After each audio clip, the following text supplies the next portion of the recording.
Hey guys, welcome to another episode of SCNS Live, and I am here with Travis McElroy. Hi.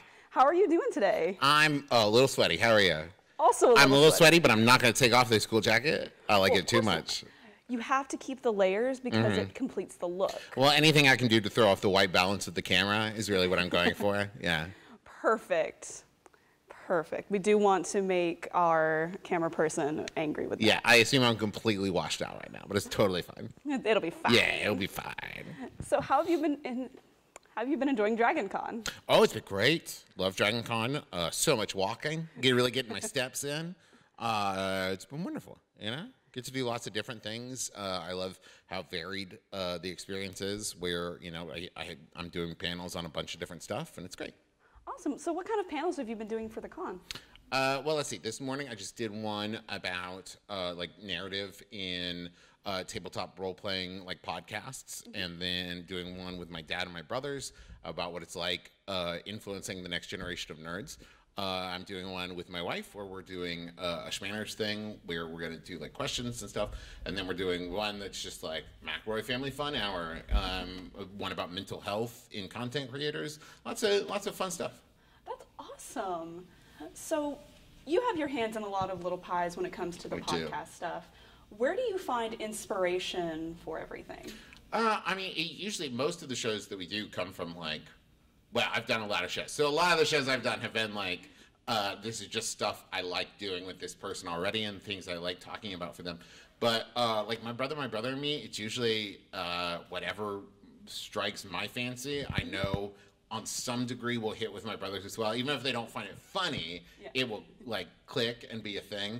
But usually it's just found from the person I'm talking to, you know, whether it's Adventure Zone or my brother and me or Schmanners, it's always like, so I'm just trying to pick up whatever energy the other person has, that it's just inspiring in that way. Self-inspiration. That's awesome. So, of course, you go on tour with a lot of these podcasts. I think you go on tour with all of these podcasts, yeah. Correct? Yeah. What has been your favorite experience thus far?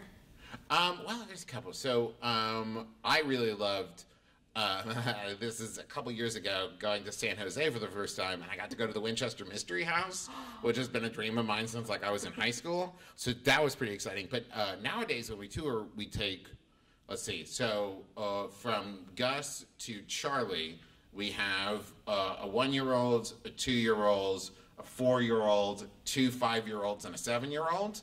So we go to a lot of aquariums. We've been to aquariums all over this great land. Some really good ones, some not so good ones. But mostly, aquarium, best thing, fish are cool. Fish are great to look at, kids love them. It's a hit every time. What would you say is the best aquarium that you've been to? I mean, and I'm not just saying it, it's the Atlanta Aquarium.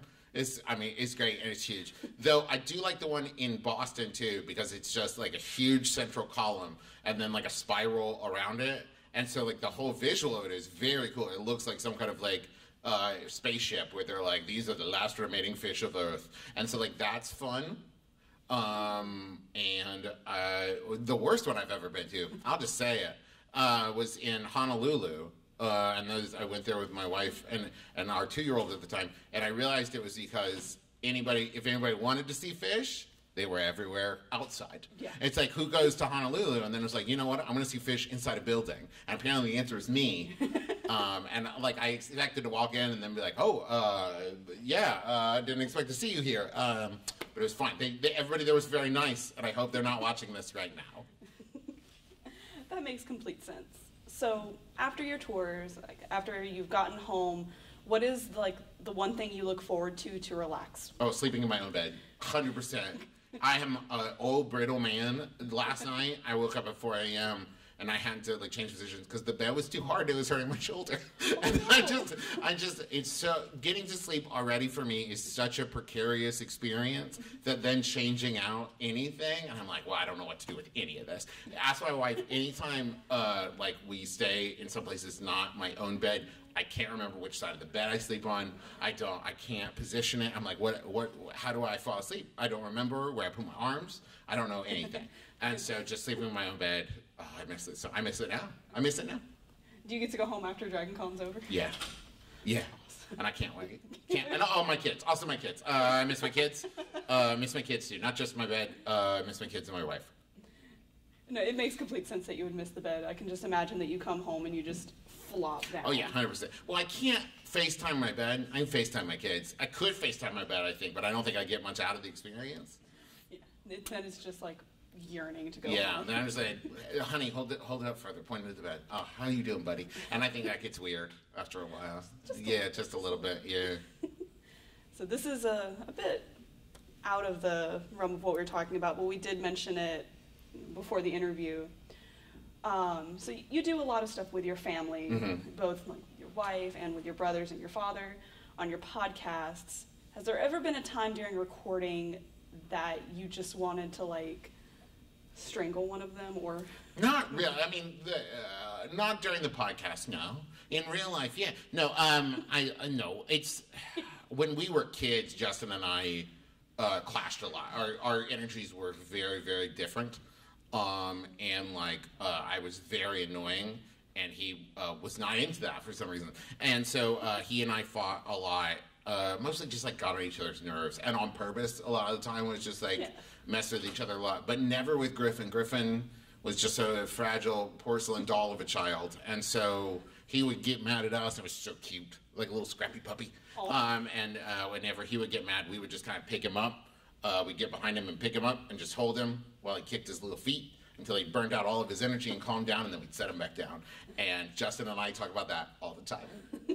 We used to, I'll tell stories about how I messed with Griffin all the time. We used to do this thing where when the phone rang, Justin and I didn't want to stop whatever we were doing to answer it. So we just go, Griffin, the phone! And he'd go, and then he'd jump up and run and get it. Into his like teens, like that worked every time. Just, Griffin, the phone! And he'd go, oh yeah! And he'd run and get it, and we'd go back to playing video games.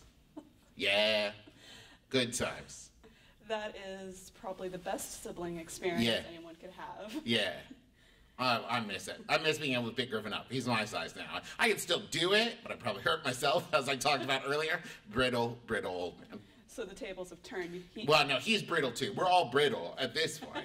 We've all reached we've equaled out to a level of brittleness, and hopefully we stay this. I know it's not going to happen, but ideally I don't get more brittle. Drink a lot of milk. Just trying to stay stringy and stretchy. I don't know. Flexible. That's the word I was looking for. English is a hard language. I know, right? So many different words. Who needs them? And they're all made up. So I know, right? Or stolen. We do that a lot too. You're right. Yeah. There are a lot of stolen words. Well, thank you so much for talking with us today. It was so much fun. Thank you. And be sure to tune in for more interviews here on SCNS Live. Bye!